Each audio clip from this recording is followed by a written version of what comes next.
तुमचा काय अधिकार आहे तुम्हाला एखाद्याला विष खाऊ घालण्याचा? आजची परिस्थिती अशी की पनीरपेक्षा चिकन स्वस्त आहे. मुंडे साहेबांनी ही कारवाई ना मिनिमम 5 वर्ष तरी चालू ठेवायला पाहिजे. पोटाची गळगी भरायला म्हणून पुण्यात आलेलं.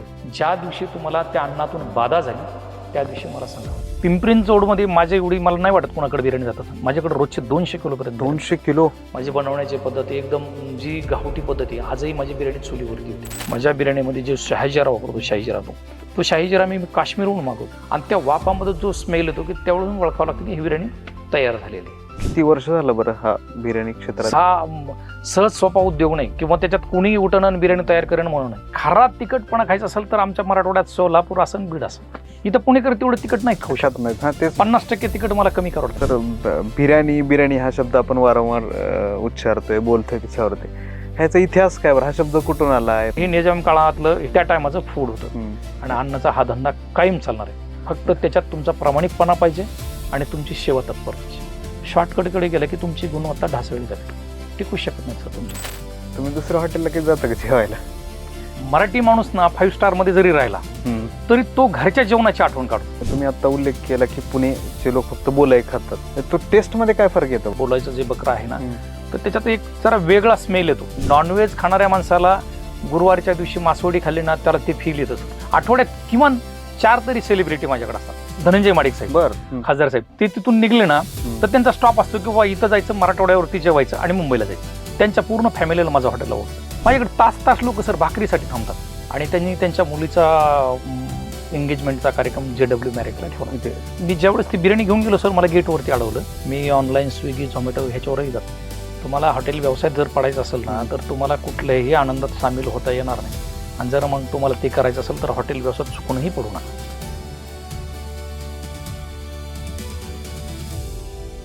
हैदराबादची बिर्याणी माहिती आहे, लखनौची बिर्याणी तुम्हाला माहिती आहे, पण मराठवाडा एक बिर्याणी आहे पुण्यात. त्या बिर्याणीनं आपली एक स्वतःची ओळख निर्माण केली आहे की बीडसारख्या एका जिल्ह्यातून, गेवराईसारख्या तालुक्यातून एक माणूस पुण्यात येतो, पुण्यासारख्या महानगरात येतो आणि आपला व्यवसाय सुरू करतो. काही दिवसांनी 50 टेबलपासून सुरू केलेला हा व्यवसाय आज 200 ते 300 टेबलपर्यंत त्यांचा पोहोचला आहे आणि त्या माणसाने एक स्वतःची वेगळी आणि स्वतःचा ब्रँड तयार केला. आज माझ्यासोबत राधेश्याम शिंदे सर आहेत. नमस्ते सर. मराठवाडा बिर्याणीचे संचालक आहेत.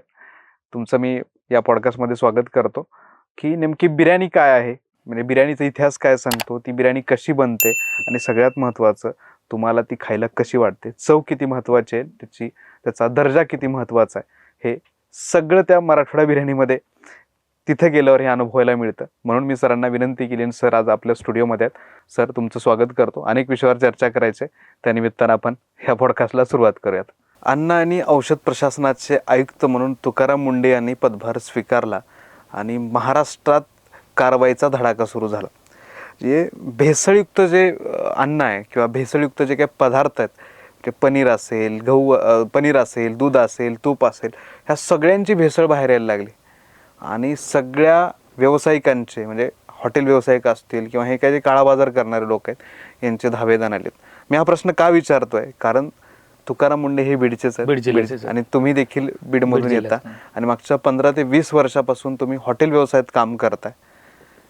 की आज तुम्हाला काय वाटतंय की बाबा एवढं सगळं कारवाईचा धडाका सुरू आहे, ह्याच्या अगोदर पण वेगवेगळे अधिकारी होतेच? सर मला ह्या गोष्टीचा फार आनंद आहे की मुंडे साहेबांनी जे आता हातात हे घेतलं आहे, कारवाईचं सत्र आहे ना, याच्यामुळे काय होईल माहिती का सर, की जे प्रामाणिक व्यावसायिक आहेत, जे चांगलं अन्न खाऊ घालतात तुम्हाला, हे व्यवसाय टिकतील. आणि हे जे मध्यंतरी व्यवसायात आलेले जे काही शॉर्टकट करणारे माणसं आहेत, म्हणजे त्याच्यात पाम तेल वापरणारे असतील किंवा भेसळयुक्त दूध, पनीर वगैरे, हे लोक ह्याच्यातून बाहेर पडतात.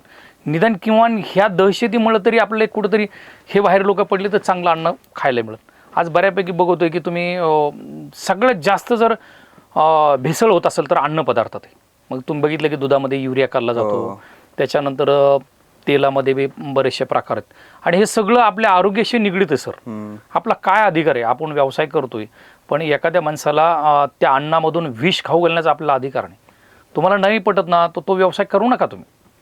त्याच्यापासून हजारो धंदे आहेत तुम्हाला की ज्या धंद्यात तुम्ही सोन्यामध्ये भेसळ केली तरी चालेल, पण अन्नात का भेसळ करायची?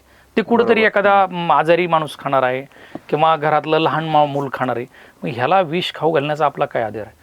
खरंच मला म्हणजे अभिमान वाटतो त्या मुंडे साहेबांनी हे जे कार्य चालू केलं ना.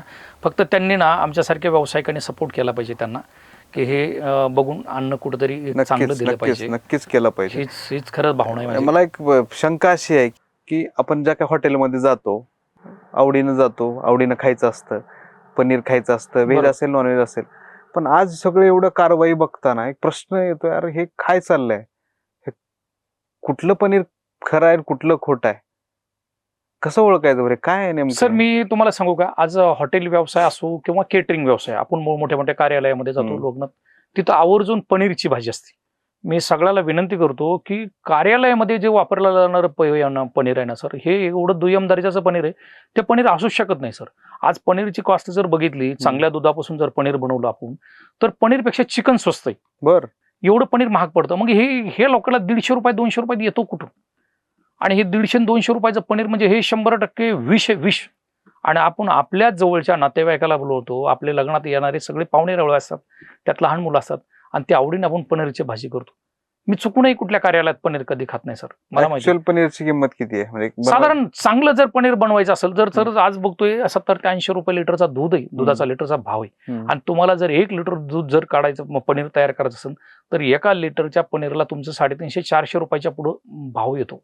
आणि मग तुम्हाला बाजारात 250 रुपयाला किंवा 230 रुपयाला पनीर कसं काय मिळतं? 120 रुपयापासून किलोचा रेट. मग जर तुम्हाला 150 रुपये किलोवरून जर पनीर तुम्हाला कार्यालयात मिळत असेल, तर हे कसं काय शक्य आहे सर?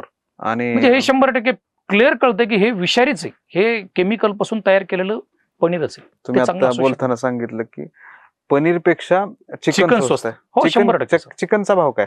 चिकन आता काय 220-200-250 रुपये, म्हणजे त्याच्यापेक्षा कमी पनीर पनीर पेक्षा चिकन स्वस्त मिळते. तुम्ही विचारून बघा, तुम्ही कुठल्या हॉटेलवाल्याला विचारलं तर चिकनचा येणारा रेट किती आणि पनीरचा रेट किती. फार विचित्र आहे. म्हणजे ओळखायचं कसं बरं? समजा सर ते खाताने ओळखायला येतं बघा. आपण ज्यावेळेस चांगलं शुद्ध पनीर घेतलं ना, तर असं हे केलं ना, ताणलं ना, की ते असं आता बघतोय की काही काही केमिकल एवढे आहेत की ते रबरासारखे. तुम्ही किती वेळ बघा, दाताखाली जर चावलं ना, तर ते पनीर नष्ट होतं. आणि काही काही मध्ये जास्त केमिकल असेल तर ते असं ठिसऱ्या पडतात. ही झाली व्हेजची भेसळ. हो, नॉनव्हेज मध्ये पण भेसळ आहे सर. नॉनव्हेज मध्ये तुम्हाला बघतोय की आता जे हे काही मोठ्या कंपन्या आहेत, मी त्यांचं नाव घेणार नाही, की हे जे प्रोसेस करून बाकीच्या हॉटेल व्यवसायामध्ये फ्रोझन ते मिक्स प्रोजेक्टिव्ह टाकून जे येतं ना चिकन वगैरे, फार अवघड परिस्थिती होते. तुम्ही रस्त्याला बघा ते मोमोज बनवणारे वगैरे, हे एकदम निकृष्ट दर्जाचं अन्नपदार्थ वापरले जातात. आणि म्हणूनच आज आपल्याकडे जे हे आजारपणाचं प्रमाण वाढलंय, तरुण पिढीमध्ये अटॅक येणं किंवा लहान मुलांना हे जे आजार होणं, हे केवळ हे बाहेरच्या अन्नामुळे व्हायला लागलं सर. चांगल्या रेस्टॉरंटमध्ये गेलं तर आपल्याला त्याची चांगली किंमत मोजावी लागते. म्हणून लोक शॉर्टकटमध्ये हे जे बघतोय आपण, मोमोज असन, पिझ्झा, बर्गर वगैरे, हे जे अन्न आहे ना, पिझ्झा बर्गरसाठी आपल्या शरीराची रचनाच नाही म्हणतो मराठी माणसाची तरी, किंवा हे त्या लोकांनी खावा, त्यांना ते पेलवतं. आपल्याकडं नाही. आपल्याकडे काय पेल होत सर? आपल्याकडं खायचं असेल तर मटण भाकरी. मी म्हणतो आपल्या घरची 2 दिवसाची शिळी भाकरी चांगली, पण त्याच्यापेक्षा ते पाव सुद्धा खाऊ नये माणसं. बघतोय आपण पावमध्ये मैद्यापासून बनवला जातो. जे असंख्य आजाराचं प्रमाण जे वाढलं ना, हे आपल्या खाण्याच्या आहारामधूनच वाढलेलं सर. आता तुम्ही मटन भाकरीचा उल्लेख केला. हो सर. तुम्ही हॉटेल चालवता मराठवाडा बिर्याणी. बरोबर. काय, कसं सुचलं सर? कसं करायचं, काय म्हणजे आयडिया काय होती सर? काय होतं, मी व्यवसायात येताना मी म्हणलं ना, माझा व्यवसाय करणाऱ्या माणसाचा त्या व्यवसायाबद्दलचा प्रामाणिक हेतू पाहिजे, की मला हे चांगलं अन्न खाऊ घालायचंय, दर्जेदार अन्न द्यायचंय. ही खाणारी मंडळी कुणीतरी माझ्या जवळची, किंवा मी 2 टाइम माझ्या हॉटेलमध्ये अन्न खातो. मी 365 दिवस मला दोन्ही टाइम, माझे मुलं असून मी असून असंख्य कस्टमरला, गिरायकाला बघतो. नॉनव्हेज व्हेज दोन्ही खातो मी सर. नॉनव्हेज डेली खातो सर. बिर्याणीचा तुम्हाला असं का वाटलं की सर बिर्याणी आपण सुरू केली पाहिजे? त्याच्या पाठीमागची तुमची बिर्याणीची विशिष्ट पद्धत आहे. बरोबर. ती खाताना एक वेगळीच चव येते. हो. आणि ती माणसाला परत परत खावीशी वाटते. मी सर पुण्यामध्ये बघितली बरेच वेगळ्या बिर्याणी आहेत इथं. जसं तुम्ही म्हणले की हैदराबादी बिर्याणी आहेत, काही इथं स्वतःच्या वेगळ्या बिर्याणी आहेत, नवाबी असतात. तर आमच्या बीडच्या बिर्याणीचं एक सगळ्यापेक्षा वेगळं वैशिष्ट्य काय माहिती का? आमच्या बिर्याणीमध्ये खाताना तुम्हाला मसाले कुठलेच दिसणार नाहीत, आणि ती बिर्याणी कधीच बाधत नाही. तुम्ही माझ्याकडं जसं आपण मिसळ पाव खायचा किंवा आपण वडापाव खातो, डेली खातो, तसं माझी बिर्याणी डेली खाणारा वर्ग आहे सर. दिवसात 2दा बिर्याणी खाणारा लोक आहेत माझ्याकडे. मी बघतोय की आठवड्याभरामध्ये किमान 5 किंवा 6 बार बिर्याणी खाणार आहेत. सकाळी खाल्लेला माणूस डबल दुसऱ्यांदा बिर्याणी खातो. काय होतं की बाकी इतर बिर्याणीमध्ये ना सर, ते अतिरेक मसालाचं असल्यामुळं ना ते बाधते किंवा ते पित्त वगैरे होतं. पण माझ्या बिर्याणीपासून तसं होत नाही. माझ्या बिर्याणी खाताना बरेच लोक आले ना, म्हणतात अरे तुमच्या बिर्याणीचा मसालाच दिसत नाही. मग ती मसाला दिसत नाही, कुणीतरी शिफारस केलेली असते ती बिर्याणी खायला आल्यानंतर म्हणतात की अरे हे काय आणि ह्याच्यात मसाला नाही, आम्हाला बिर्याणीत मसाला वाटा. पण मी बघतोय की थोडा 1-2 मिनटं बिर्याणी खाल्ली आणि एकदा चव लागली ना की ते म्हणतात नाही हेच ओके, ह्या बिर्याणीमध्ये मसाला नसल्यामुळे ही बिर्याणी बाधत नाही माणसाला, खावाशी वाटते बिर्याणी. नेमकं हे सर, बिर्याणी बिर्याणी हा शब्द आपण वारंवार उच्चारतोय, बोलतोय त्याच्यावरती. ह्याचा इतिहास काय बरं? हा शब्द कुठून आलाय? ह्याची पार्श्वभूमी काय? ह्याची काय नेमकं? सर काय होते, बिर्याणीची मला माहिती तिथपर्यंत काय हे निजाम काळातलं हे त्या टायमाचं फूड होतं, किंवा ही बिर्याणी बनवणं आणि हे काही सैन्यामध्ये वगैरे लोक जायचे की पटकन फास्ट होणारा जर काही जर पदार्थ असेल तर बिर्याणी बनवली जायची. बरोबर. पण त्यात ती काय झाली, ती बिर्याणी आपली प्रत्येकाची आता ती घरची रोजची आवड निर्माण झाली बिर्याणी खाण्याची. असंख्य कुटुंब आहे की ते आवडीने बिर्याणी खायला आपल्याकडे येतात. आहे त्याला बिर्याणी बनवण्यात आणि बरेच प्रक्रिया करावी लागते, बऱ्याच गोष्टी आहेत त्याच्यामध्ये. किती वेळ लागतो सर बिर्याणी? सर चांगली जर बिर्याणी बनवायची असेल तर ते साधारण 1.5 तासाचा टायमिंग पिरियड लागतो. आणि मार्केटमध्ये 10 मिनिटात 5 मिनिटात मिळते ती काय? सर ते हे सगळं फ्रोझन आयटम आहेत. बिर्याणीची प्रोसेस आहे ना, मी बघतो माझ्याकडे बघतो ना, तर बिर्याणीला मिनिमम तो तांदूळ आहे ना 1.5 तासापर्यंत भिजवून ठेवावा लागतो. त्याच्यानंतर ज्यावेळेस ते आपण कच्च्या मटणावरती ती प्रक्रिया करतो, त्याच्यामध्ये आम्ही आमच्या भाषेत त्याला मॅरिनेशन म्हणतो. त्या मॅरिनेशन करताना त्याच्यात दही, ते वेगळे वेगळे त्याच्यामध्ये कांद्याचा फ्राय केलेला बिरिस्ता असतो. ही सगळी प्रक्रिया करण्याचा 30-25-30 मिनिटाचा टायमिंग आहे. त्याच्यानंतर ती बिर्याणी खरी प्रॉपर बिर्याणी चुलीवरच होते, गॅसवर बिर्याणी होत नाही. त्याचं कारण असं आहे की गॅसचं जी फ्लेम आहे ना आणि जाळा हा काय करतो, पूर्ण पातेल्याचं बेस गरम केला जातो. आणि ज्यावेळेस दम फुटला म्हणतो किंवा दमवरती, दम हा प्रकार काय की त्या कोळशाच्या अंगारावरती ती बिर्याणी शिजवली जाते. म्हणजे ती दम बिर्याणी म्हणजे तो दम असतो, त्याला दम म्हणतात. आता लोक काय करतात, त्याला बरंच कोणी तिथं ते खाली तवा ठेवून करणं. आता बरेच लोकांनी त्याच्यात काही पर्यायी मार्ग शोधले. जसं तुम्ही म्हणले की इन्स्टंट पाहिजे, लोकांना फास्ट पाहिजे. पण बिर्याणी हा फास्ट होणारा आयटम नाही, त्याला तेवढी मेहनत घ्यावी लागते, त्याला तेवढा टायमिंग द्यावा लागतो. आणि बिर्याणी चांगली दर्जेदार बनायची असेल तर त्याला तो 40 मिनिट ते 50 मिनिटाचा टाइम द्यावाच लागतो, तर ती उत्कृष्ट बिर्याणी तयार होऊ शकते. फक्त टाइम देऊन चालणार नाही ना? नाही, त्याला टायमाबरोबर सर ते तेवढे जे आपण त्याच्यात वापरणारे कंटेन काय वापरतात की त्याच्यात आता हे सगळं डिटेल नाही सांगू शकत. आता तुम्ही बघतोय बरेच थोडस काय नेमकं वेगळं खासियत काय त्याची? काय आहे, आपण बिर्याणी जे काही मसाले वापरतो जातो ते एक चांगले दर्जेदार मसाले आहेत. मी कुठल्याही ब्रँडेड कंपनीचे मसाले घेत नाही. आज बघतोय मार्केटमध्ये की लोकांना इन्स्टंट त्या कंपनीच्या नावाने किंवा बिर्याणी मसाला, हे बिर्याणी मसाला, आपण ती कुठलाही रेडीमेड वापरत नाहीत. आपण स्वतः जे काही निवडक बाजारातून आणलेले मसाले आहेत ते मसाल्यापासून आपण आपली बिर्याणी बनवतो. बनवण्याची प्रक्रिया फार म्हणजे किचकट आहे. बिर्याणी मध्ये काय सर, तांदूळ, चिकन, 2-4 मसाले, अशी बिर्याणी होतेच की? असं नाही शक्य सर, 2-4 मसाले टाकून आणि त्याच्यातून बिर्याणी नाही. बिर्याणी करण्याची प्रोसेस बरेचसे हॉटेल व्यवसायात बिर्याणीत का पडत नाहीत की ती प्रोसेस लॉंग आहे. आणि दुसरी गोष्ट, बिर्याणीतला जो प्रत्येकाचा तो खाण्याचा आरोमा किंवा जे काही फ्लेवर आहेत हे सगळ्याकडेच नाही मिळत सारखे सेम. तुमचा एक व्हिडिओ बघितला होता मी इंस्टाग्रामवरती, सगळे मसाले घेऊन तुम्ही असं बसला होतात, सांगत होता हा कुठला काश्मीरचा आहे, ह्या कुठला आहे, नेमकं काय आहे ते? नाही आहे सर, बिर्याणीतला जो आयटम आहे ना तो शाही जिरा.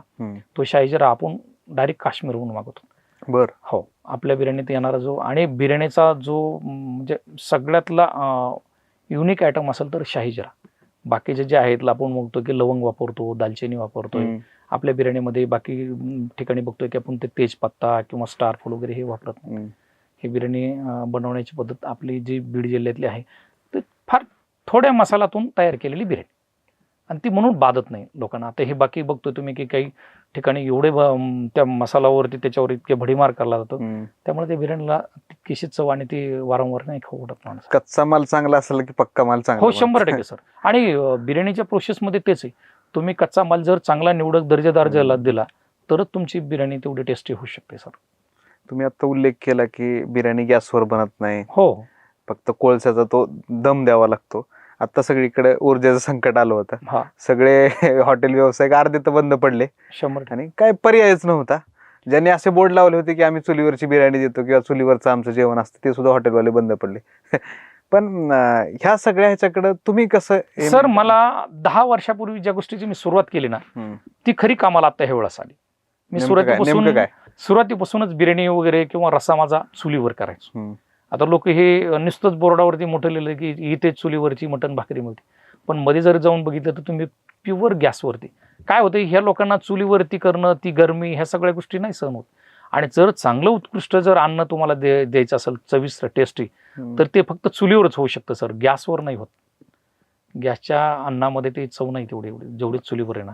आता माझ्याकडे बघितलं ना, मी ते कस्टमरला मी हाताला धरून नेऊन दाखवतो की बा ही चूल आहे, ह्या पद्धतीने ह्या चुलीवरती हे अन्न शिजवलं जातं, मग तो रसा उकळत असं. आणि हे बघितलं की त्यांच्या मनात एक ट्रस्ट निर्माण होतो की अरे प्रॉपर आहे बरं का, इथं यांच्याकडं हे मसाले स्वतःच बनवतात. माझ्याकडे सर एका महिन्याला 200 ते 250 किलो मला मसाला लागतो, काळा मसाला. बर. हा मसाला मी कुठल्याही रेडीमेड दुकानातून आणत. त्याची प्रोसेस मी सुरुवातीची माझी 5 किलोपासून सुरुवात झालेली सर. मी गावाकडून 5 किलो मसाला आणायचो, पण आज कमर्शियल व्यवसाय झालो. बीडवरून मागवायचं? हो, सुरुवातीला पूर्वी बीडवरून मागायचो. ती माझी आई बनवून द्यायची. पण जोपर्यंत माझी आई 5 किलोपर्यंत 3 किलोपर्यंत होतं तोपर्यंत ठीक होतं. पण ज्यावेळेस आता माझा व्यवसाय कमर्शियल व्यवसायात गेला, तोच फॉर्म्युला मी ते कंटिन्यू वाढून आज स्वतः इथं तयार करतो सर. ती माझी बिर्याणीला किंवा जे काळा मसालासाठी जे मिरची वगैरे वापरली जाते ना, ते मी माझ्या प्रॉपर बिडवून आणतो. ती लवंगी मिरची, अशी त्याला गुंटूर नावाची छोटी मिरची, त्या मिरची. हे माझे सगळे जेवढे काही हॉटेलमध्ये मसाल्याचे पदार्थ असतील, काही गोष्टी, हे निवडत ठिकाणाहूनच मागवतो सर. मी इथलं रेडीमेड कुठलं घेत माझ्या हॉटेलवरती मी सर हळद रेडीमेड घेत नाही. आज बघतो तुम्ही म्हणले की आता की अन्नामध्ये भेसळ. तुम्हाला माहिती सर, हळदीमध्ये सुद्धा माती वापरली जाते. हळदीमध्ये माती आहे. तुमच्या लाल मिरची पावडरमध्ये लाकडी भुसा वापरला जातो. माझ्याकडे मी प्रॉपर हळकुंड आणतो. ते हळकुंड वाळू घालायचे, ते भाजायचे, त्याच्यापासून जे हळद तयार करतो ना, बघा माझ्या अन्नातून माझ्या कधी तुम्ही खाल्ले तर तुमच्या बोटाला कधी कलर कुठले लागणार नाही, आर्टिफिशियल कलर लागणार नाही. हळद असेल किंवा कलर असेल. बऱ्याचशा बाटलीने तुम्ही गेलात, पनीर मीटर मसाला तुम्ही आवडीने मागवता, तुम्ही खाल्ल्यानंतर बघता की चारी बोट लाल झालेली असतात. काय ही ह्या इंडस्ट्रीजमध्ये जी काही बाहेरची पब्लिक आली, म्हणजे ज्याच्यात हे तुम्ही गडवाली वगैरे हे आचार्य आले, ह्या लोकांना ती एक प्रोसेस शिकवलेली गेली की ते 20 किलो कांदा, ते टमाटर वापरायचं, त्यात ते आर्टिफिशियल कलर टाकायचे आणि तो मसाला तयार करायचा. माझ्याकडे ते ना, मी सर प्युअर गावरान तीळ, खोबरं, खसखस, जे पूर्वी आपल्या घरात 25 वर्षापूर्वी आपली आई आजी बनवायची, जे वाटण तयार करायचं, ते वाटण मी स्वतः तयार करतो सर. आणि त्या वाटणापासून कधीच बाधणार नाही. तुम्हाला मी लिहून देतो, 1 महिनाभर तुम्ही माझ्याकडे 2 टाइम जेवायला. ज्या दिवशी तुम्हाला त्या अन्नातून बाधा झाली त्या दिवशी मला सांगा. एवढी गॅरंटी देतो? 100% सर, मी लिहून देतो. 1 महिनाभर माझ्याकडे फ्री यायचं आणि 2 टाइम जेवायचं, आणि मला एकही दिवशी सांगायचं की सर मला काल तुमचं अन्न बाधलं, मी व्यवसाय बंद करेन सर. म्हणजे काय की बऱ्याच वेळेस कुठल्या हॉटेलला जेवलं ना, दुसऱ्या दिवशी ऍसिडिटीचा त्रास होतो, पोट खराब होतं, ह्या समस्या फार जाणवतात. म्हणजे सर ते त्याचं कारण ते की काय झालेलं माहिती का, हे रेडी टू ईट, हे जे ह्या व्यवसायात घुसलेले आहेत की मला फास्ट पैसे कमवायचे, आणि ते पैसे कमवत असताना मला मार्जिन जास्त पाहिजे. आज बघतोय मी की 1 वर्षापूर्वी 174 रुपये किलोचं खोबरे आज 450 रुपयापर्यंत गेले, तरी मी तेच कंटेन वापरतो. माझा तांदळाचा रेट एका वर्षभरात 2.5 पट वाढलाय, तरी मी तोच वापरतो. किती रुपये किलो तांदूळ? अहो आता सध्याच्याला 184 रुपये किलो. मी जो 62 रुपये किलोने तांदूळ वापरायचो 2 वर्षापूर्वी, तो तांदूळ तिथपर्यंत गेला. जर चांगल्या दर्जाचं जर तुम्हाला फूड द्यायचंय ना, तर त्याला तेवढी गुणवत्ताचं मला उचलावं लागेल तुम्हाला. आणि मग लोक म्हणतात की फलांड्या ठिकाणी 150 रुपयात बिर्याणी, आणि तुमच्याकडे एवढी महाग बिर्याणी. तुमच्याकडे किती? आज माझ्याकडे जवळपास 500 रुपयापर्यंत बिर्याणी जाते. चिकन बिर्याणी की मटन? मटन बिर्याणी 500-550 रुपये मटन बिर्याणी देतो मी, 450 रुपये चिकन बिर्याणी देतो. त्याच्या 3 पट भाव झाला. हो सर, तुम्ही 3 पट. मी मला तुम्हाला दाखवतो. मी माझ्या व्यवसायामध्ये फूड कॉस्टिंग असते. मी प्युअर तूप वापरतो. माझ्यामध्ये तुपाबरोबर आज लोक बघतात की ते फ्रोझन दही 60 रुपये 50 रुपये लिटरचं वापरतात. मी ते 150 रुपये किलोचं दही वापरतो. ह्या ज्या काही चांगल्या दर्जाच्या कंटेंट जे आपण मसाला आहे त्याच्यात वापरतो, त्या मसाल्याची कॉस्ट आहे सर ही. आणि ही जर चांगलं अन्न खायचं असेल तर तुम्हाला ती द्यावं लागतं.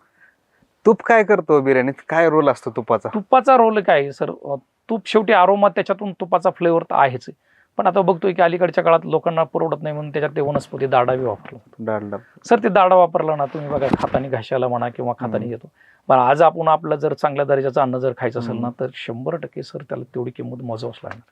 आपण मला सांगा 8 घंटे 10 घंटे 12 घंटे काम करतो, पैसे कमवतोय, आणि त्या पैशातून आपण आपलंच आरोग्य धोक्यात घालतोय असं मला वाटतंय बऱ्यापैकी. हे जे स्वस्तावतलं रस्त्यातलं अन्न खाऊ नये ना, खरंच आपण आपलं आरोग्य धोक्यामध्ये घालतो. किती वर्ष झालं बरं हा बिर्याणी क्षेत्रात? सर, माझा तसा हॉटेल व्यवसायाचा संघर्ष 2001 पासून आहे सर. मी माझ्या व्यवसायात सुद्धा 4 2026 चालू आहे. हो, 4 वेळा मी अपयशी झालेलो माणूस आहे. 4 वेळात मी सगळ्या गोष्टी शोधल्या की पहिला काय होता व्यवसाय?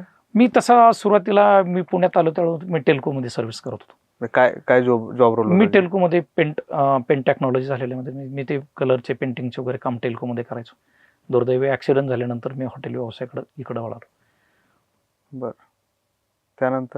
त्यानंतर आता काय जवळपास 26 वर्ष झाले. आज माझ्यानंतर माझी परंपरा, माझे मुलं आहेत, माझ्या दोन्ही मुलांना मी हॉटेल मॅनेजमेंट केलं आणि माझे मॅनेजमेंट करून ह्या व्यवसायातच उतरले.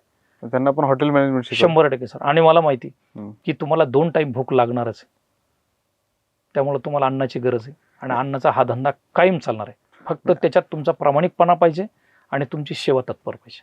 कधी न बंद पडणारा हा व्यवसाय हॉटेल व्यवसाय. तुम्ही आता हॉटेल मॅनेजमेंटचा विषय निघाला.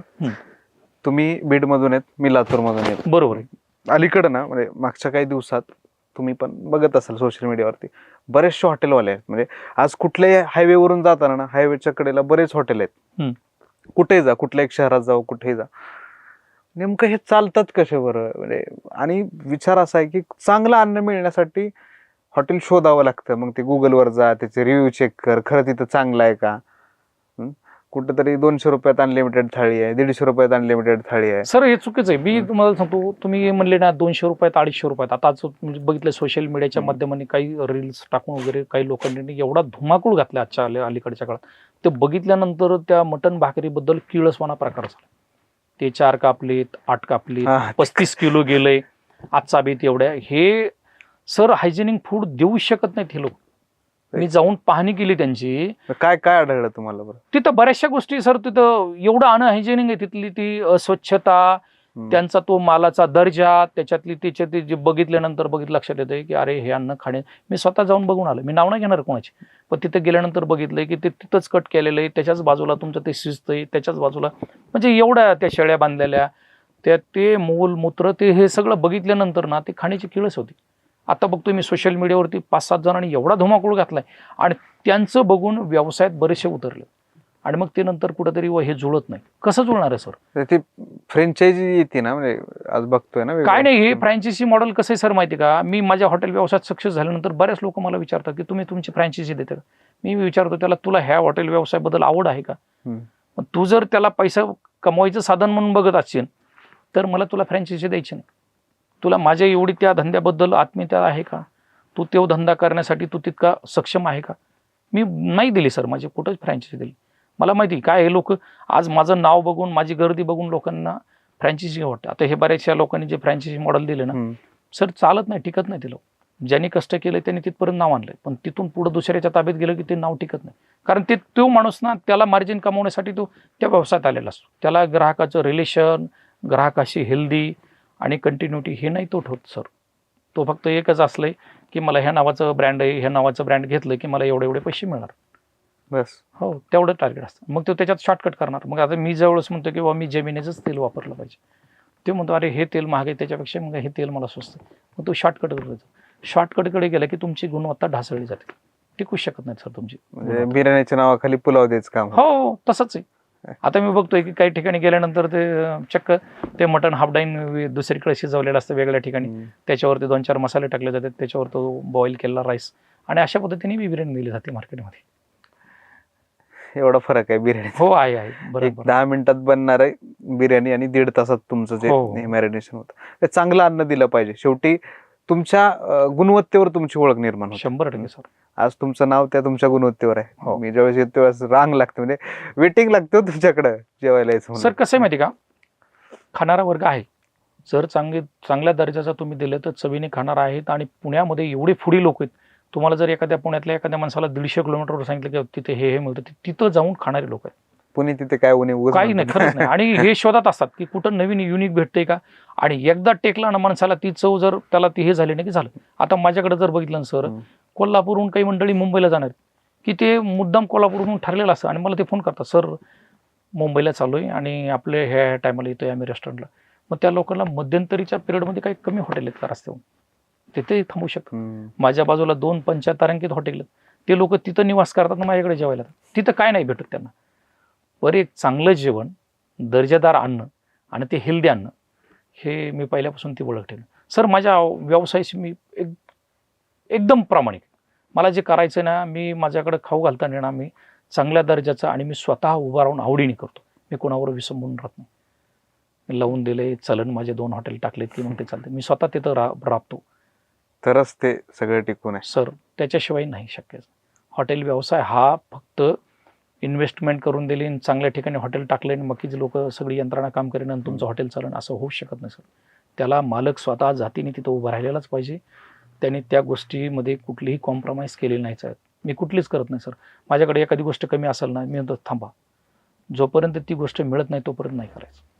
ते गुणवत्ता टिकवलीच गुणवत्ता पाहिजे, दर्जा टिकवलाच पाहिजे, तरच ग्राहक टिकतो. 2 टायमाला माझ्याकडे मी नॉनव्हेज येतं. 2 टायमाला मटण मी स्वतः जातीने आणतो, ते स्वतःच खरेदी करणं. तुम्ही सांगितलंय तू तिसरा घेऊन येईन आणि मग ते तयार करून देऊ असं नाही होत सर. की आता जे तुमचं हॉटेल आहे, तुम्ही वाकडमध्ये सांगितलं, हो हो वाकडमध्ये तर अनेक मोठे मोठे हॉटेल्स आहेत, म्हणजे 3 स्टार आहेत, 5 स्टार आहेत. आहेत सर. पण काय आहे माहिती का, मराठी माणूस ना 5 स्टार मध्ये जरी राहिला तरी तो घरच्या जेवणाची आठवण काढतो आणि ते घरचं जेवण माझ्याकडे.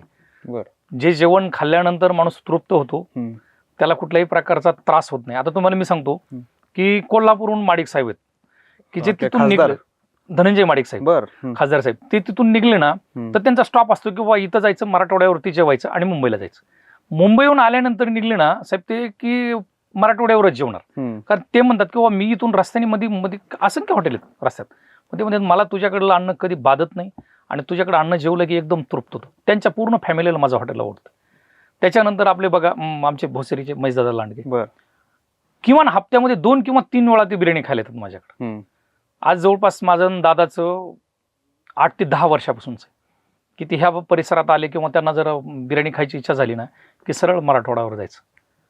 त्यांना माहिती, ते म्हणते तेव्हा इथली बिर्याणी खाल्ली ना की एकदम माणसाला तृप्त होतं आणि कधी मला बिर्याणीपासून त्यांना कुणाला कधी त्रास होत नाही किंवा नाही. शेवटी आपण काय करतो की आपण आपल्या आरोग्याची बी काळजी घेतो किंवा आपण तिथे जेवल्यानंतर की बऱ्यापैकी लोकांना त्रास होतो वगैरे. तर माझ्या बिर्याणीपासून माझ्या असंख्य एवढे माझ्या बिर्याणीचे फॅन आहेत साहेब.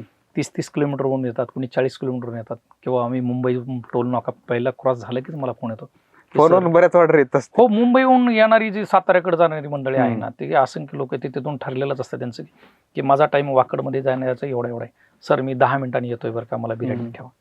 म्हणजे असं माझ्या जवळपास 50 ते 60% लोक फोनवरतीच माझं गिरायक होतं. रोज किती आहे सर बिर्याणी? सर मी सुरुवात केली ती 2 किलो पासूनची बिर्याणी. आज सांगायला म्हणजे तसा आनंद बी वाटतो. आज माझ्याकडं पिंपरी चिंचवडमध्ये माझ्या एवढी मला नाही वाटत कोणाकडे बिर्याणी जातात. माझ्याकडे रोजचे 200 किलो पर्यंत. 200 किलो बिर्याणी जाते माझी. चिकन 200, मटन 200 का? 100-150 किलोच्या पुढे मटनची जाते आणि साधारण 70-80 किलोचे चिकन. माझ्याकडे मटनचे जास्त फॅन आहेत. बरं सर काय होतं माहिती का, मटन खाताना ना बऱ्याच वेळा लोकांना संशय येतो आणि ते एक आपला माहिती आपल्या मातीतला छत्रपती माणूस आहे. इथं कुठल्याही गोष्टीची मिलावट भेसळ होऊ शकत नाही. ह्या विश्वासाने, ह्या ट्रस्टने माझ्याकडे बिर्याणी लोक खातात. मटणामध्ये पण भेसळ? आता काय बरेच लोकांना त्याच्यामध्ये संशय येतो किंवा मटण हे बरोबरच असेल का, दर्जेदार आहे का, की हे अजून कुठल्या पद्धतीचं काही त्याच्यात वापरलं जातं का. ती पहिल्यापासून सुरुवात जी केली ना ते मटण मध्येच काम केलं. माझ्याकडं मटण खाण्याच फॅन जास्त आहेत. कोणकोणतं मटण मिळतं तुमच्याकडे? नाही, माझ्याकडे दोन्ही ठेवतो सर. बोकड बी मटण मिळतं माझ्याकडे, बोलायचं पण. काय फरक असतो सर? बोलायचं मटण हे स्थानिक जे पुणेकर आहेत ते त्यांचं दैवत आहे बोलाई देवी. ते बोकडाला हे करत नाहीत, ते बोलायचंच मटण खायला पसंत देतात. आणि आमच्या मराठवाड्यातले जे काही लोक आहेत ना ते म्हणतात अरे आपण मराठवाड्यातली माणसं, तुम्ही हॉटेलला नाव मराठवाडा दिले आणि मग इथं आम्हाला बोकडाचं मटण पाहिजे, हे बोलायचं काय, मग आम्हाला ते बोलायचं मटण आवडत नाही. माझ्याकडे सर प्युअर उस्मानाबादी बोकड सुद्धा असतात आमच्या भागात. मला एक ते विचारणारच आहे मी. नेमकं हे मी ऐकतो उस्मानाबादी बोकड, बीडचा बोकड, काय फरक असतो? आणि तुम्ही पण सांगितलं की पाणी सुद्धा आम्ही तिकडूनच घ्यायचो. सर आहे ना, प्रत्येक प्रांतात तिथं ती जी काही वनस्पती किंवा त्या भागातलं जे फूड आपण म्हणतो किंवा तिथं गेल्यानंतर तेच खाल्लं पाहिजे. तर काय होतंय, आमच्या मराठवाड्यातल्या बीड जिल्हा किंवा उस्मानाबाद हा ग्रामीण भाग आहे. त्या ग्रामीण भागामध्ये अजूनही शेळी पालन चांगल्यापैकी चालतं. आमच्या मराठवाड्यात कुठेही शेळीचे फार्म नाहीत. हे शेतीत म्हणजे ते झाड पालं खाऊन तयार झालेले बकरी असतात. त्याच्यामुळे त्याची जी चव आहे ती टेस्ट वेगळीच आहे. आता बघतोय की मुंबई असन किंवा बाहेर असन ह्यांना सगळे फार्म मधून बकरी मिळतात. आमच्याकडे अजून आता माझा जो खाटीक आहे तो प्रॉपर उस्मानाबादला आहे, उस्मानाबादचा, आणि तो तिथून उस्मानाबादहूनच बकरी आणतो रोजच्या. रोज जाऊन घेतात त्याच्याकडून? हो, रोज 2 टाइम मटण आणतो सर आपण. मटण असा ऑटोमॅटिक सर तो जर तो स्वतः जातीने आणला आणि जर तो फ्रेश असेल हम्म. तर टेस्ट येते. तुम्ही किती दर्जेदार मसाले वापरा हम्म. आणि ते जर मटण शिळं असेल तर त्याच्यातून ती चव येत नाही सर. तुम्ही दुसऱ्या हॉटेलला कधी जाता का जेवायला? जर गेलो ना सर, मला बऱ्याच ठिकाणी असा अनुभव आला की ती खाण्याची इच्छा होत नाही. माझ्या हॉटेलवरती मी 2 टाइम जेवतो. मला नॉनव्हेज कधी- व्हेज? हा? नॉनव्हेज नॉनव्हेज खातो मी, हम्म. डेली नॉनव्हेज खातो मला काही फरक बिर्याणी. नाही. हो, बिर्याणी तर मला रोज टेस्ट करावंच लागते. तुम्हाला कोणती बिर्याणी आवडते? Chicken mutton? मला मला मला मटन बिर्याणीच आवडते सर. मी हम्म. मटन बिर्याणीला जास्त पसंती देतो. चिकन बिर्याणीपेक्षा मटन बिर्याणी जास्त खातो मी. तुम्ही आता उल्लेख केला की पुणेचे लोक फक्त बोलाई खातात हो, आणि ह्याचं म्हणजे बोकडाचं मटण जास्त प्रिफर करत नाहीत. तो टेस्ट मध्ये काय फरक येतो बरं? आहे सर. थोडंसं काय आहे की बोलाई जे मटण आहे, बोलायचं जे बकरं आहे ना, तर त्याच्यात एक जरा वेगळा स्मेल येतो. थोडासा असा वसट वसट वगैरे वास येतो. हम्म. आणि ते बकरं थोडं मोठ्या साईजचे असतात. आणि आपले जे उस्मानाबादी बकरे वगैरे आहेत ना, हे छोट्या साईजचे असतात. आणि त्याचा जो सॉफ्टपणा आहे आणि जो तो आरोम आहे ना बोकडाचा, तो बोलायत नाही सर. बर. नाव मराठवाडा बिर्याणी आहे. हा. मराठवाड्यात लोक बरेच येत असतील. सर आहे ना माझ्याकडं आजच्या परिस्थितीला जर बघितलं ना तर मराठवाडा आहे, अदर स्टेटचे सुद्धा आहेत माझ्याकडे. बर. जे फुडे आहेत ज्यांना नॉनव्हेज खायचं. आता माझ्याकडे तुम्हाला सांगतो, आठवड्यात किमान 4 तरी सेलिब्रिटी माझ्याकडे असतात. बर. आता ती चला हे ती टीम आहे, हा. भाऊ कदम असन, श्रेया बोगडे असन, ही टीम आहे ना, टोटल यांना पुण्यातला कुठलाही दौरा असन, इव्हेंट असन ना, तर त्यांनी ठरवलेलं असतं त्या इव्हेंटला सांगतात किंवा आम्हाला मराठवाड्यावरती जेवणाची व्यवस्था करा. आता काल परवा दिवशी ते याची मंजुळा म्हणून आता चित्रपट आलाय, बर. हा. तिची पूर्ण टीम माझ्याकडं इथे ह्याला आल्यानंतर ती पूर्ण टीम 2 दिवस माझ्याकडेच होते. जेवायला. हा, सेलिब्रिटी मंडळीला भरपूर राजकारणी माझ्याकडे, आजी माझी आमदार लोक वगैरे तेवढ्या गर्दीत सुद्धा येऊन लोक खातात मटण. तो दर्जा आहे. हो आहे. तुम्ही ते चव मेंटेन ठेवली सर. चवी बरोबर सगळ्या बरोबर ती अटॅचमेंट आहे, ती आपुलकी आहे. म्हणजे एक विचारायचं मला तुम्हाला, आपल्या मराठवाड्यात ना काळा रस्सा जोरात चालतो, हो. तिखट खायची सवय आहे. हो पुण्यातल्या लोकांना तेवढं तिखट जात नाही, ते गुळमटपणा त्यांना सर. फार सुरुवातीला मला थोडासा ती अडचण आली. हम्म. माझ्याकडे तो स्पायसी रस्सा व्हायचा काळात तिखट. लोक म्हणायचे अरे हे एवढं तिखट. अरे म्हणलं माझे एवढं तिखट खाऊन कणखर लोक येते. इथं पुणेकर तेवढं तिखट नाही खाऊ शकत. नाहीत. हा, तेच ना. 50% तिखट मला कमी करवतात. माझ्या काळा मसाल्यातली जी पूर्ण प्रॉपर चव घ्यायची असेल ना, तर त्याला तेवढी चव आहे. माझ्याकडे पाठीमागं एक डिपार्टमेंटमधली मोठी हस्ती आली ती जेवायला बसल्यानंतर, आणि ती जेवायला नंतर AC मध्ये त्यांना घाम आला. म्हणलं माझ्यात ही हिंमत आहे साहेब, तुम्हाला बघून आरोपी पळतात त्यांचा घाम निघतो, पण मी आज तुमचा घाम काढला. डिपार्टमेंटच्या लोकांचा काम काढला. ते तिखटपणा आणि तो जो आरोम आहे ना सर, आणि तेवढं जरी खाल्लं ना, फक्त खाऊस तर तिखटपणा लागतो, पण तुम्हाला नंतर कधी त्रास होत नाही ते तिखटाचा. आपण बघतोय की आता कोल्हापूरचं लोक तिखट म्हणले की लोक कोल्हापूरचं तिखट नाहीच आहे. कोल्हापूरमध्ये फक्त लाल मिरची भुरकी वापरली जाते. खरा तिखटपणा खायचा असेल तर आमच्या मराठवाड्यात सोलापूर असन, बीड असन, तेवढं तिखट तुम्हाला कुठंच नाही बघायला भेटायचं. आता जो तुमचं जे हॉटेल आहे ते वाकडं, ते बरेचसे बहुभाषिक पण आहेत ना. हो भरपूर. वेगवेगळ्या राज्यातले. मी पण उत्तर प्रदेशला होतो काही वर्ष. तिथले लोक एवढं तिखट खात नाहीत. त्यांना फक्त तेच लागतं, गुळमट, पनीर जास्त असलेलं, बटर असलेलं सगळं असं, ते त्यांना फार आवडतं. पण तुमच्या हॉटेलमध्ये आल्यावर ते खातात तसं तिखट? हो भरपूर सर. आता सुरुवातीला पहिल्यांदा आले ना तर त्यांना ते थोडंसं तिखटाबद्दल वाटतं की बाई एवढं तिखट आम्हाला जाणार नाही काही. पण एकदा चव लागली ना, आता आज माझ्याकडं IT मध्ये इव्हन तुम्हाला सांगतो, माझा व्यवसाय हॉटेल व्यवसाय हिंजवडी परिसरात असल्यानंतर मला फॉरेनर सुद्धा लोक येतात माझ्याकडे. मी फोटो काढलेले त्यांचे की ते लोक सुद्धा तेवढं तिखट खातात, मजे नाही खातात ते तिखट. आता कसं असते की आपण त्या भागामध्ये गेले की तिथलं ते फूड खाल्लं पाहिजे अशी प्रत्येकाला आवड असते. मग माझ्या मराठवाड्यातला इथं स्थायिक झालेला माणूस भल्याभल्यांना घाम काढण्याची ताकद मराठवाड्यात आहे. मराठवाड्यातल्या सगळ्याच माणसात बी आहे आणि मसाल्यात बी आहे. असं म्हणलं तरी काही हरकत नाही. 200 ते 300 किलो रोज जात. रोजचे हे आठवड्याचं पूर्ण गणित आहे. शनिवार रविवार कसं असतं मग? शनिवार रविवार तर डेलीच असतो सर. ते तर प्रत्येक रेस्टॉरंटला आहे. पण माझ्याकडे गुरुवारी सुद्धा तेवढीच गर्दी असते सर. माझ्याकडे बरेच दिवस ना नॉनव्हेज वरती आयटम होते, पण माझ्याकडे व्हेज मध्ये काही जास्त पर्याय नव्हते. तर मी आता मासवडी म्हणून आता 2 वर्षापासून माझ्या पत्नीने घरूनच चालू केली. मी ट्राय केले. हो. आणि मासवडी ना सर, नॉनव्हेज खाणाऱ्या माणसाला गुरुवारच्या दिवशी मासवडी खाल्ली ना, त्याला ते फील येतं सर त्या काळा मसाल्यात. नाही, मी खाल्ले, मला त्याची टेस्ट चांगली. ते तुमची भाकरी जी आहे, म्हणजे भाकरी इथं जास्त मला वाटतं पुण्यात बाजरी चालते, बाजरी. पण मराठवाड्यात जास्त ज्वारीला ज्वारी. तुम्ही कसं म्हणजे ज्वारी की बाजरी? दोन्ही ठेवतो सर, पण बाजरीला जास्त लोक प्राधान्य देतात. आणि काय मटन भाकरी, मटन बरोबर ना ती तुमची तंदुरी रोटी किंवा चपाती वगैरे नाही. त्याला कसं कुस करून खायचं म्हणलं की तो म्हणतो भाकरीच खायची. माझ्याकडे तास तास लोक सर भाकरीसाठी थांबतात. त्यांना म्हणलं ना भाकरीला वेळ लागन, तुम्ही तंदूर रोटी घ्या किंवा चपाती घ्या. नाही आम्ही भाकरीसाठीच आलो म्हणतो. आता परत लोक मूळ जुन्या अन्नाकडे वळले. मध्यंतरीचा काळ तो हॉटेलवर गेले की मग तंदुरी रोटी बिटी खायची. त्या तंदुरी रोटीचे परिणाम लक्षात आलेत लोकांना. आता नको म्हणते तंदुरी रोटी असेल तर नको म्हणते. भाकरी म्हणलं ना त्यांना म्हणलं ना भाकरीला वेळ लागेल तरी म्हणते आम्ही थांबतो पण आम्हाला भाकरीच खायची. भाकरीच खायची. मस्त रस्सा भाकरी असं खाल्लं की जरा सुरून खातात लोक रस्सा भाकरी खाण्याचं. आता थोड्या वेळापूर्वी बोलताना एक आपला विषय निघाला की जे काही नवीन लोक हॉटेल व्यवसायात येतात, हॉटेल इन्व्हेस्टमेंट करतात भरपूर. काही काहींचे हॉटेल 1 कोटी 1.5 कोटी 2 कोटी अशी एवढी इन्व्हेस्टमेंट करतात, पण काही दिवसांनी ते लगेच बंद पडतात. काय म्हणजे काय याचं कारण असं आहे सर, हॉटेल व्यवसाय लोकांना काय होतं, काही सक्सेस झालेल्या लोकांची स्टोरी बघितली की त्यांना वाटतं की आपण हॉटेल व्यवसायात पडू. आणि काही लोकांनी असं त्याच्यात सांगितलेलं आहे की हॉटेल व्यवसायात 70% 60% मार्जिन आहे. मग सहज एखादं उदाहरण देतो म्हणतो अरे 3 रुपयाचा मसाला पापड, त्याचा खर्च त्याचे प्रॉडक्ट कॉस्ट जर काढली तर 2-3 रुपयापर्यंत तयार होतो. हे 55 रुपयाला विकतात, 50 रुपयाला विकतात, किती टक्के मार्जिन. ह्या सगळ्या गोष्टी फक्त कागदपत्री प्रोजेक्ट करतात. आणि लोक माझ्या पाठीमागं माझ्या हॉटेलच्या समोर ना एक 3 IT सॉफ्टवेअर इंजिनिअरने हॉटेल टाकलं होतं. बरं. तिघं एकत्र येऊन. आणि ते माझ्याकडे यायचे जेवायचे बघू, अरे ह्या माणसाला तर शिक्षण नाही काहीच नाही आणि ह्याच्याकडे एवढी गर्दी, आपण तर ह्याच्यापेक्षा टॅलेंट आहे. त्यांनी केलं सर 1 वर्षभरात जवळपास एक जण 25-25 लाख रुपये लॉसमध्ये येऊन बंद केलं रेस्टॉरंट त्यांनी. बरं. त्यांना हॉटेलच्या मधल्या फूडबद्दल काही टेक्निकली नॉन नव्हतं. मग कुठंतरी एखादा आचार्य आणायचा, मग त्याच्या जेवर तो 2 महिने राहिला निघून गेला की दुसरं यायचा. मला त्या मुद्द्यावर यायचंय. आज सगळीकडे जर बघितलं ना, म्हणजे महाराष्ट्रात सगळीकडे परप्रांतीय आहेत. म्हणजे हा काय आपला आक्षेप किंवा असं काही ह्याचं नाही. आपल्याकडे काम आहे, ते लोक येतात प्रामाणिकपणे काम करतात. बरोबर.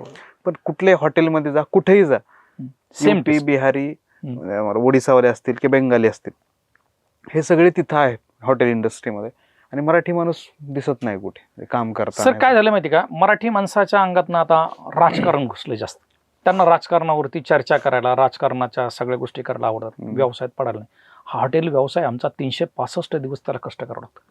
आजही मी सांगतो सर, मी कुठलाही सणावाराला नाही, कोणाच्या मैतीच्या कार्यक्रमात नाही, कोणाच्या लग्नात नाही, मला सतत माझ्या हॉटेल व्यवसायाशी मला 16-18 घंटे टाईम द्यावा लागतो. आणि काय झालंय, मराठी व्यावसायिकाला मध्ये व्यवसायात आलं ना की त्याला थोड्या दिवसातच लगेच ह्या व्यवसायाबद्दल दुसरा व्यवसाय करायचा, गाडी घ्यायची, ह्या तामझाम करायचा. आणि मग शेवटी त्या व्यवसायावर हॉटेल व्यवसायात तुम्ही आता म्हणले ना, बऱ्याच लोकांनी इन्व्हेस्टमेंट केली. इन्व्हेस्टमेंट केल्यानंतर काय होतं, त्याला स्वतःला त्या व्यवसायातलं टेक्निकली कुठून ज्ञान असतं. आणि कालांतराने काय होतं, हे कुठला तरी हा धंदा कोणावर तरी एखाद्या टीमवरती विसंबून राहतो. आणि मग ती टीम निघून गेली की यांचा धंदा कुठंतरी मायनसमध्ये येतो. त्यामुळे त्याला काय आहे, स्वतःला त्या व्यवसायाची आवड पाहिजे, त्याला त्या व्यवसायातल्या सगळ्या खाचखळगा माहिती पाहिजे आणि त्याने आवडीने ते तयार केलं तर चालतं. पाठीमागं सर माझे हॉटेलचे नेहमीचे कस्टमर की त्यांना माझी बिर्याणी एवढी आवडायची आणि त्यांनी त्यांच्या मुलीचा एंगेजमेंटचा कार्यक्रम JW मॅरिटला ठेवला इथे पुण्यात. हा, पुण्यातल्या JW मॅरिटला ठेवला. आणि त्यांनी तिथं केल्यानंतर त्यांनी भरपूर त्यांच्या गेस्टसाठी वेगळ्या तिथं जे काय आहे ते युनिक आयटम वगैरे ते ठेवले. मग त्यांनी त्या मुलीच्या यांनी नातेवाईकांनी केले, वा इथं आपल्याला आलेल्या पाहुण्याला आपल्या मराठवाड्याची बिर्याणी द्यायची. आता मराठवाड्याची बिर्याणी द्यायची तर मग मला त्यांनी सांगितलं की आम्हाला 10 किलो बिर्याणी लागणार आहे ना, आपलं तुम्हाला JW मॅरिटला द्यायची. तर JW मॅरिट ठीक आहे, मला गेलो. मी ज्यावेळेस ती बिर्याणी घेऊन गेलो सर, मला गेटवरती अडवलं. म्हणलं हे काय, म्हणलं हे अशी बिर्याणी. म्हणले आमच्या रेस्टॉरंटमध्ये बाहेरचं कुठलंही फूड आम्ही अलाउड करत नाही. मग ते गेस्ट आले खाली, त्यांनी बघितलं, म्हणले हे नाही माझी घरची. म्हणले नाही. म्हणले शेवटी मला तिथं बसून त्यांनी बिर्याणी खायला लावली. नाही म्हणले हे फूड पॉयझन असं तसं आमची ही कंडिशन असत नाही. मी तिथं बसून ती बिर्याणी टेस्ट केली आणि ती टेस्ट केल्यानंतर मग त्यांच्यानंतर दुसऱ्या GMने टेस्ट केली आणि नंतर ती गेस्टला वरती बिर्याणी पाठवली. काय होते, बऱ्यापैकी माझा चवीने कस्टमर बेस चांगल्यापैकी तयार केला. लोक 75 अंकेतमध्ये जरी राहिले ना तरी आठवण काढतात की मटण भाकरी खायला पाहिजे. तुम्ही आता उल्लेख केला की मराठी माणसांना राजकारणात फार आवड आहे. हा, राजकारणाची ओळख म्हणजे पांढरे कपडे असतात. नाही माझं सर पांढरे कपडे नाही, मी पांढऱ्या कपड्याची माझी आवड आहे. माझं सर तुम्ही मला 365 दिवस कुठल्याही माणसाने टी-शर्टवर आणि पॅन्टवर कधीच बघितलं नाही. मला आवड आहे, माझे पांढरी बूट असतात आणि माझा त्याच्यावरती ब्रँड झाला. आता काय झालं माहिती का, माझ्या हॉटेलमध्ये पाठीमागं माझं हॉटेलचं लोकेशन बदलल्यानंतर एका माणसाने म्हटलं अरे आले भाऊ कोणतरी तर मराठवाडा आहे. आणि मग मराठवाडा आहे तर मग हे त्यांचंच आहे का, कसं ओळखायचं ते त्यांनी त्या ड्रायव्हरला सांगितलं तू मध्ये जा, तिथं जर पांढरे शुभ्रे कपडे घातलेला माणूस बूट असेल पांढरा जर दिसला तर तेच आहे. नसतं हे दुसरंच कोणीतरी. ते आला आणि त्यांनी बघितलं की त्याला काही मी दिसलो नाही आणि त्यांनी त्या गाडीतूनच बघितलं मी तिथं दिसतोय. मग त्याच्यानंतर म्हणजे नाही हेच योग्य ठिकाण आहे. मला ते पहिल्यापासून आणि माझी आवड आहे सर पांढरे कपडे घालणं वगैरे. वाटतं कधी राजकारणात जावं? नाही नाही नाही नाही एवढे लोक राजकारणी येतात, रोज भेटतात, बिर्याणी खातात. फार मला माझ्या सेवा उद्योगात मी आनंदी आहे हम्म. आणि मला त्याच्यातूनच आयुष्यभर मी हीच सेवा करणार. मला राजकारणाशी म्हणजे माझा त्याच्याबद्दल विरोध नाही किंवा हे नाही, पण मला व्यवसायातच आवड आहे मी पहिल्यापासून. एक विचारू? हो, हरकत विचारा. नसेल तर नाही तुम्ही नाही नाही विचारा सांगा. हा. रोजचा किती बिर्याणीचं सेल होतं बरं? सर आता सध्या मी सुरुवात तर सांगितलं तुम्हाला मी 2-4 किलो पासून केली. माझी फार म्हणजे मला- 0 पासून सुरुवात झाली. मला रुपयात सांगाल का? आजचा जर सर बघितलं ना माझे 4-4.5 लाख रुपयाची बिर्याणी विकते सर. त्या पाठीमागे 26 वर्षाची मेहनत आहे. हो सर 26 वर्षाची. आज जवळपास 50-55 लोकांची टीम माझ्या इथे सगळी राबती तेवढी. ही एवढी यंत्रणा ते सांभाळून ह्या सगळ्या गोष्टी करून. एक दिवस पण सुट्टी नाही. नाही कधीच नाही सुट्टी नाही. तुम्हाला हॉटेल व्यवसायात जर पडायचं असेल ना तर तुम्हाला कुठल्याही आनंदात सामील होता येणार नाही. आणि जर मग तुम्हाला ते करायचं असेल तर हॉटेल व्यवसायात चुकूनही पडू नका. कारण झपाट्याने जर तुम्हाला वरती जायला तर तेवढं झपाट्याने तुम्हाला खाली यायला वेळ नाही लागत. माझा 25 वर्षाचा हा कारकिर्दीचा जो गेलेला हे पिरियड आहे सर फार संघर्षातून. असं कधी वाटतं का यार आपण हे बंद करावं, कार्यक्रमाला जावं, पाहुण्यांना भेटावं? नाही सर आता काय झालंय माहिती का मला व्यसन झालंय ह्या व्यवसायाचं. आपण म्हणतो ना एखाद्या माणसाला व्यसन झाल्यानंतर त्याला ते सोडायला कठीण जातं, तसं झालंय मला नाही मला कुठं वेळ द्यावा कुठं जावा अजून नाही वाटत. आणि ह्या पर्यायी माझ्या व्यवसायात माझे पोरं पण आलेत. मध्यंतरी माझ्या पोरांनी पहिल्या मोठ्या मुलाने हॉटेल मॅनेजमेंट घेतलं, त्याच्यानंतर दुसऱ्याने केलं. मी त्याला म्हणलं बाबा हो अरे बाबा ह्या व्यवसायात कुठलंच लाईफ नाही, तुम्ही तरी वेगळ्या क्षेत्रात जा. माझ्या मोठ्या मुलाने सांगितलं नाही पप्पा जे तुम्ही केलं ते आम्हाला करायचं आणि ते का नाही आम्हाला येणार आणि हा व्यवसाय कधीच बंद नाही पडणार. हा पारंपरिक व्यवसाय आपल्याला चालू करायचा. आजही माझ्या बराबरीने माझे मुलं 18 घंटे काम करतात. ही आवड आहे. ह्या व्यवसायाला आवडच लागते सर. आवडीशिवाय हा धंदा होतच नाही. डेडिकेशन ते महत्वाचं आहे. म्हणून तर आज कुठं हो आता ह्या पॉइंट लिहून असं वाटतं का आणखीन हे वाढलं पाहिजे, ह्याला वाढवायचं, ह्याला सर मी मोठं घेऊन वाढवणार, मी कुणाला देऊन वाढवणार नाही. मला जर वाटलं ना अजून हे मला होतंय मी वाढवू शकतोय मी करण, पण हे दुसऱ्यावर डिपेंड राहून हा धंदा नाही वाढत. आता फ्रँचायझी मॉडेलबद्दल तुम्ही मगाशी म्हणले तर हे काय होतं माहिती का, हे लोकांच्या डोक्यात असतं की बाबा हे पैसे कसं कमायचं साधन आहे. त्याच्यात जी मी प्रत्येक गोष्ट बारकाईने बघतोय आणतोय ती करतोय हे त्यांना त्याचं एवढं गांभीर्य नाही राहत त्या लोकांना. व्यवसायातलं तुमची आवडच स्वतःची पाहिजे त्याच्यासाठी, त्याशिवाय ते होणार नाही. तरी असं वाटतं काय की पैसे जास्त येत असतील तर माणसाला आणखीन वाटतं आणखीन पैसे कमवले पाहिजेत. आहे पण आता शेवटी आपली कॅपॅसिटी किती, आपण आपला आवाका किती तेवढाच करावं मला असं वाटतं. जास्त झालं की मग ते नाही टिकत सर. दर्जा पण बिलकुल. मी माझ्याकडे सर मला पाठीमागे एका माणसाने आडवा बोलला होता. मला म्हणता तुम्ही अरे 10:30 वाजता हॉटेल बंद केलं. सर माझं टार्गेट झालं की मी बंद करतो. मी रात्रीच्या 2 वाजेपर्यंत एवढा करत नाही. मी ऑनलाईन स्विगी झोमॅटो ह्याच्यावरही जात नाही. माझ्याकडे तासभर जर माणूस एखादा बिर्याणी खायला बसतोय आणि मी ती ऑफलाईन मध्ये कुठेतरी ऑनलाईन वरती विकायची 50% डिस्काउंट द्यायची मी देत नाही. ते तुम्ही हेच करत नाही झोमॅटो असं? नाही मला गरज नाही सर. मी म्हणतो ना चांगलं अन्न खायला लोक शोधत येतात. फक्त तुमचा दर्जा चांगला पाहिजे बस. तुम्हाला कुठलंही लोभन द्यायची गरज नाही. मी माझ्याकडे कधीही डिस्काउंट नसतो. डिस्काउंट काही लोकांना त्या हाय त्या किमतीत मिळत नाही. डिस्काउंट देण्याची काय गरज आहे मला. बिर्याणी खायची असेल तर तिथंच यावं लागेल. हो तिथंच. आणि मी म्हणतो असतो बिर्याणी पार्सल नेण्यापेक्षा इथं येऊन खा. जी तिथं येऊन खाण्याची बसण्याची जी मजा आहे ना सर ती पार्सल मध्ये नेण्याची मजा नाही. नक्कीच ट्राय केली पाहिजे. हो मी तर केली आहे पण बाकीच्यांना सांगतो जर कधी पुण्यात आलात तर अवश्य मराठवाडा बिर्याणी ट्राय. एक चव आहे, वेगळी चव आहे. हो आहे सर. आवर्जून लोक खातात, तृप्त होतात आणि शेवटी तुम्ही तो दर्जा टिकवलाय. टिकवलं आणि शेवटी तुमच्या कामातून तुमच्या ह्याच्यातून तुमचा दर्जा तयार होतो आणि ती तुमची ओळख होते.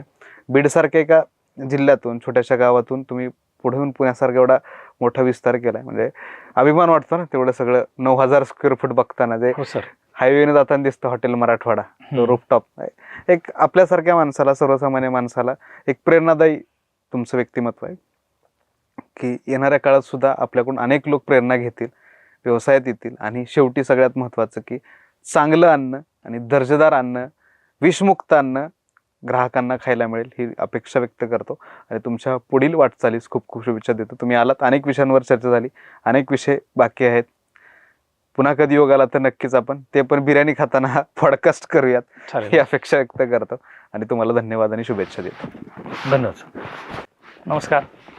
TVD मराठीने आज मला इथं आमंत्रित केलं, त्याबद्दल मी सर तुमचा ऋणी आहे.